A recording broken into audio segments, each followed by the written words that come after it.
Alam ko naman yun, Flor. Pero sa ngayon, ayoko muna siyang isipin. Ang importante sa akin ngayon, makausap ko si Danilo. Si Logan, nagkaayos na ba kayo? Hayaan na muna natin siya magpalamig. Ang susunod na programa ay rated PG. Ito ay nangangailangan ng patnubay at gabay ng magulang para sa mga batang manonood. Painit na po ng painit ang mga eksena maging ang kaganapan na ating pagkatutukan at ating nga rin naman yung pagkasubaybayan dito lang sa ating pinagkakatutukan at pinagkakaabangan tuwing hapon na Mami Dearest.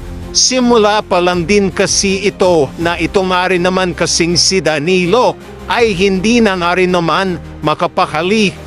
Miski ay hindi na rin ito alam ang kanyang pwedeng gawin dahil nga rin kasi sa nagpupumilit pa rin nga itong si Jade na ituloy pa rin na ang kasal nila kahit ayaw na nga nitong si Danilo dito kay Jade at mas gusto na nitong si Danilo itong si Emma.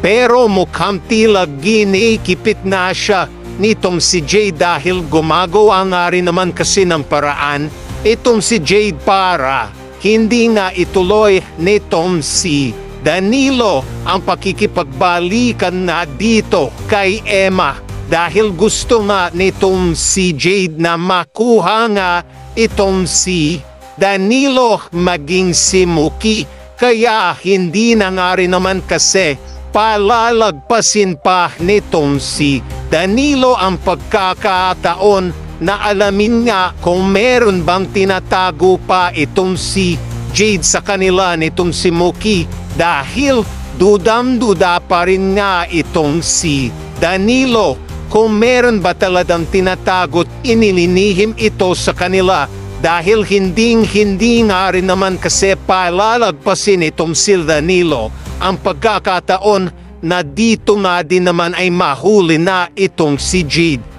Dito nga din ay malalaman nga rin naman niya mula kay Emma ang natuklasan nga nitong si Flor at dito lalo nga rin namang napatunayan nitong si Danilo na pumasok na ito sa room nitong si Jade.